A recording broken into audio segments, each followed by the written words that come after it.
for the report on underrated workplace heroes. We have a guest who's going to discuss this with us. Joining us via Zoom is Oluyemi Adeosun, and is the head human resources Eternal Oil PLC.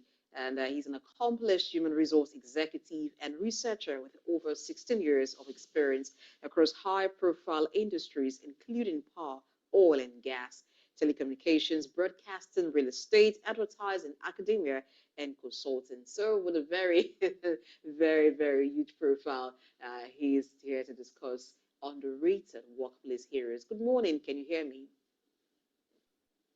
Good morning. Thank you for having me. It's our pleasure. Now, let's begin to look at the underrated workplace heroes. First of all, why are they underrated? We talked about, before we joined you, we talked about some of the reasons, but are there other aspects beyond remuneration, not valuing their contribution, that these set of people are not celebrated in organizations? Thank you so much for the beautiful introduction, and the report was quite insightful. In addition to the reasons that you had alluded to, I would like to shed light on some additional reasons. First and foremost is a societal thing, a community thing. We have partitioned certain jobs as prestigious and certain jobs as non-prestigious. So, for example, when you talk to primary and secondary school children, and you say, what do you want to be in the future? Certain professions quickly come top of the mind. Medicine, engineering, law, while some other professions don't get any mention at all. And we tend to, as a people, as parents, encourage and try to navigate and transition our words towards certain professions. Now, this is not necessarily so in developed countries. You will agree with me that certain roles, for example, artisans, roles like plumbers, barbers, they are extremely highly paid in developed countries. So it's first and foremost a societal thing, trying to partition and distinguish between one role and the other. Having said that, the next point I would like to mention, why certain roles may appear not to be valued or may appear to be undervalued, is the ease of replacement. In other words, there is the perception that if a cleaner or a driver resigns immediately, you could probably fill that same role almost instantaneously or within 24 hours. So if a role is easily replaceable, then it comes across as if that role is readily dispensable. And in economics, scarcity is one of the hallmarks, that confers value on things. But having said that, there are certain fundamentals about jobs, about roles, which hinges on, dignity of labor, which hinges on respect for humanity. And I think anybody who does anything well should be celebrated, because we all need each and every one of us. If the driver does not get the managing director on time and safely to the business appointment, we could as well miss the opportunity. If the cleaner doesn't do a good job sweeping the shop floor, there may be accidents that can cause litigation and even loss of life. Thank you. Okay, thank you for that brilliant opener. And I really like the fact that you said it's more of a societal thing. But I think also nomenclature plays a role. I once met someone who is a road sweeper, but it was not introduced as a road sweeper. It was introduced as a road manager. At first, you will probably chuckle, road manager, but for real, they are managing a particular segment of the road, keeping the road clean. What roles do you think executives, CEOs, and employers of labor have in even designating roles, in even presenting it to the workforce as a way of, boosting the morale of these underrated work heroes? Thank you so much. I would like to say at this point that a nomenclature is a nomenclature. So the key issue is our attitude, our orientation, our predisposition. Ladies and gentlemen, even if you change the role to road manager, you change the role to janitorial director. The moment the typical person in this client gets to know that what you do on a day-to-day basis is something manual, something like a labor work, then we begin to appear condescending towards that person. So for me, it's not the title. The title, if you change the title, it will only elevate the status for a while until the veil is lifted. In other words, if we unanimously agree today that doctors will now be sweeping, the value we place on doctors will change almost immediately or over time, because we have associated the task, the assignment. Okay, we have associated that certain jobs don't require so much of cerebral, intellectual input and output and contribution. Therefore, as a people, we tend to be prejudiced and biased towards people who, engage in those roles. If you also check, many people will not want to play in that role, occupy those positions for a long time. They may be there as a transit period. Then it also appears, I apologize for this, but it appears that it is maybe people who didn't, so to speak, do well in school, get very high grades, tend to occupy some of these roles. And in some instances, people do well, but due to lack of time and chance, they were not able to secure, so to speak, a white-collar job, as we call it. Then they will drop to a blue-collar job. I don't think a white-collar job is superior to a blue-collar job. These are two roles, okay, that are essential in any organizational value chain. A white-collar person cannot succeed alone without a blue-collar person, and also vice versa. We must be able to have these two roles coexist with the appropriate respect, appropriate remuneration, and compensation. Otherwise, we will have needless, baseless friction at the workplace, and we will have, at best, suboptimal productivity. Thank you. So, what is the role of human resources in addressing these undervaluing of such workers? Thank you so much for that question. Human resources and management have a critical role to play.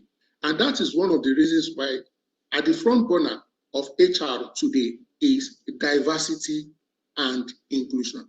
I will say that again, diversity and inclusion. While that may be generally a broad term, it covers multiple things. It could include, for example, male and female diversity, diversity across age, baby boomers, millennials. However, also critically important is also diversity of blue collar and also white collar workers, because these two streams have a critical role to play. So we must continue to make sure that we train all employees across the spectrum of the organization to respect people. If you cannot be rude to the managing director, you cannot be rude to the gate man. Respect is fundamental. And also, for many organizations, HR is also the driver of our core values. What are our core values? Some common core values you see across. You will see things like integrity. You will see things like respect. Okay? If you cannot respect the gate man or the cleaner, the janitor, we will probably not be able to respect the customer. And don't forget that we have internal and external customers. The role of HR is to make sure that all employees see each other as external customers, and we are not treating people based on the role. The truth is, there are no unimportant roles. All roles are important. Yes, it may appear that certain roles, get to impact on the bottom line and the top line on the profitability more visibly than the others. But don't forget, no matter what we do in the organization, we are either trying to help to increase revenue, or try to manage costs, or try to manage quality, or try to do all these three at the same time. And we can't do it alone. And we must get that fundamentals right. The International Labour Organization also has certain guidelines that almost all countries in the world are treated to. And fundamental human rights of people is sacrosanct. Okay, thank you. All right. Let's look at the place of communication in appreciating these underrated workers. It is not in every organization that you have a gateman being able to address the CEO directly. Well, it doesn't happen that way.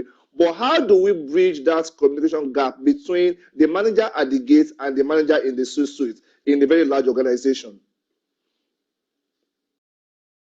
Thank you so much. Again, this speaks to induction, orientation. When we bring people in, what quality of orientation do we give to them?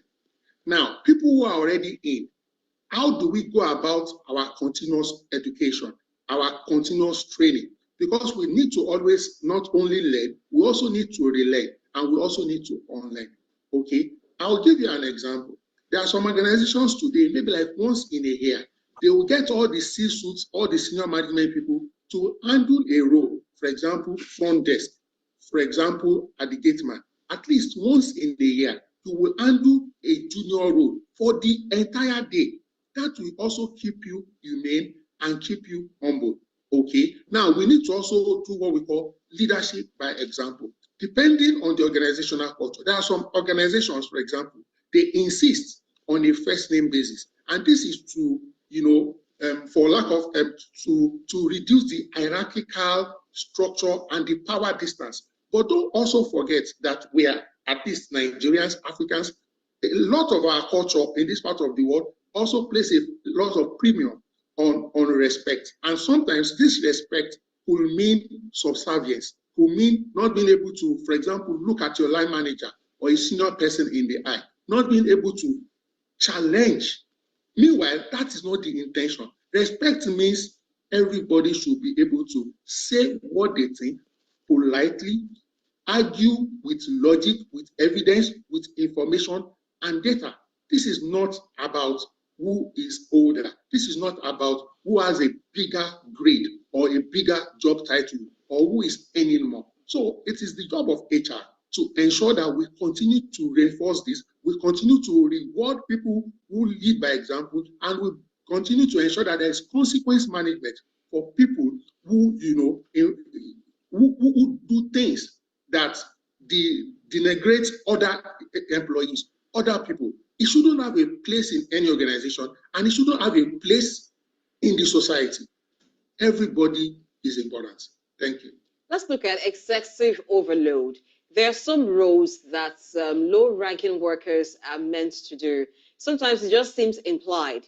At the point of employment, they perhaps are not told. But like I said, it seems implied. For instance, the cleaner having to become the errand person, or the security man taking on car washing duties. How do we address that?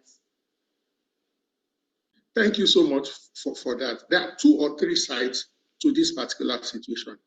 One side is the voluntary disposition of some of these, so to speak, low-ranking workers. Now, I will explain. It is not untypical that the wages of these low-ranking workers are so small vis-a-vis their life's responsibilities. It's also not unusual that it will be the junior staff that will have 5 children, while the so-called senior people will have 1 or 2 children. Now, it starts gradually from, oh, sir, can I get something for the weekend? Can I get transport back home? By the time you start asking for some of these favors, it will be reciprocal. What will happen is when you see me tomorrow, most likely, as I'm approaching the compound with my laptop bag, the tendency is you will by yourself want to come and collect the bag. Why? You will want to come to me during lunch to ask me for money for lunch, or I will want to send you on errand. Now, I would not want to legislate and say there should be a rule to say nobody should send anybody an errand. Let me say this. I've gone out a couple of times that my junior colleagues will say, Oluyemi, please, you are going to supermarket, right? I say, yes, can you help me pick this item? That's also sending me on errand. But I was not forced to go. Okay, it's about rapport and relationship. Where I have an issue is when you remove the voluntary nature of the errand. Okay, when you now turn it to a right and you insist that because you are a cleaner, you must help me carry my food flask, my lunch pack. No, not at all. And I will not advocate that you even begin to request people out of their normal job description to be assigning domestic tax to them, except you have built a relationship. And that relationship must be reasonable. In other words, the person must be able to say no, and there will be no consequences. It won't impact on their career growth, on their remuneration, and on their career prospects. Thank you. Okay, let's look at the visibility of accomplishments. In most organizations, you get to hear, oh, this is our best staff of the year, best salesperson, best HR manager of the year. But you don't get to see best cleaner of the year. You don't get to see the most careful driver of the year that has driven without scratches on the car. How can we begin to adopt this strategy of giving visibility to accomplishments at that particular level such that it will promote their mental well-being and they will feel appreciated? Thank you so much for that. And before I respond directly to that, let me also quickly add here that one of the challenges is that we have also partitioned jobs as into categories: core functions and support functions. What are core functions? Any role, okay, that speaks directly to the bottom line, to the organizational strategy. We categorize them as what? Core function. Consequently, since we have partitioned and we say this is core, chances are high that non-core functions will now be susceptible to outsourcing, casualization, third-party management, and so on and so forth. Fixed-term contract rather than full-time employment. You can see how this scenario typically unwinds. And therefore, by the time you are creating your remuneration package, by the time you are creating your employee recognition and reward package, what will happen? Because you are focusing on your strategy, you are going to focus on the core staff. So that is the background and the reason why. However, having said that, it is important that in the spirit of diversity and inclusion, we must identify and profile all the categories of employee and look for awards, for example, recognition, and look for incentives, ways to celebrate everybody. So I've worked for quite a number of organizations, and they had Best Driver Award. In fact, in addition to Best Driver Award, for example, if you did not have an accident, okay, in a particular window, you get compensated with a cash incentive and you get celebrated. Okay, of course, that is the scenario. But in a situation where, for example, the cleaner is outsourced, then it's not, even though the organization should do something, but the outsourced firm should find a way to also celebrate their core workers. Yes, I know we are talking right now about triangular employment, but they are primarily the employee of XYZ cleaning company. That company's core business is probably cleaning, and therefore they should celebrate the workers. So between the outsourced firm and the company HR, okay, there should be different categories of awards, and these employees should be celebrated. In addition to celebrating them, the entire HR value chain, from training and development. What training package do we have for the drivers? What training package do we have for the cleaners, for the janitors? It is important that we also put them, for example, in the annual training calendar, and we ensure they go, not after everybody has gone. Maybe you do it on a quarterly basis, on a rotational basis.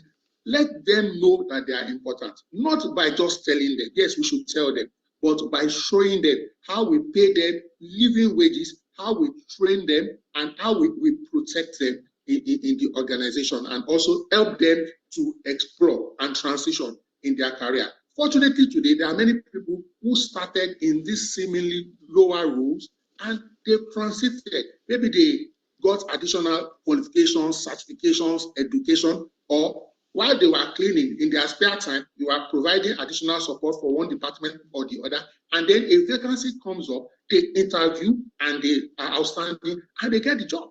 It's okay if it's your dream to be a cleaner from end to end. There's no shame in that.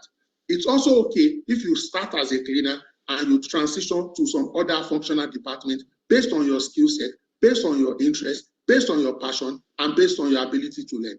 Thank you. We find that by the nature of these jobs, talking about the job of a security man, front desk officer, they interface first with clients, with visitors, and people who come in for business. And by so, they are privy to certain informations that other staff may not be. But there's a wide gap between these low-ranking officers and management in a lot of organizations. How do we bridge that gap and foster an environment of inclusivity?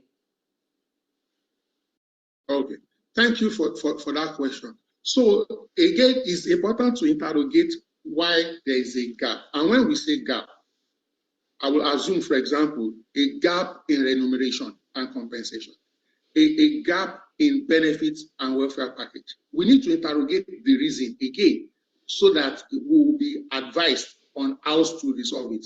Some of the things that, ensure that contribute to differences in remuneration has to do with value. And when I say value, your ability to contribute directly to the business strategy, to profitability, to revenue generation, to cost management. This is very key. And it varies from organization to organization and from industry to industry, which means a role may have value in industry A and may be regarded as a low value job in industry B. Are we together? Yes. So we really need to realize and understand that. I also mentioned earlier that the ease of replacement is a factor.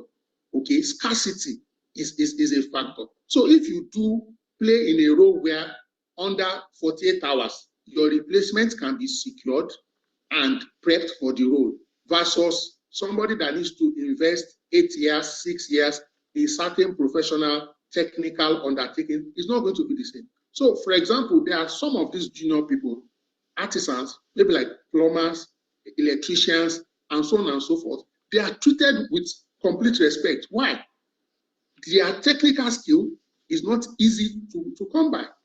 Two, they have good customer service. And so you will see that even in the support hierarchy, there is also a range.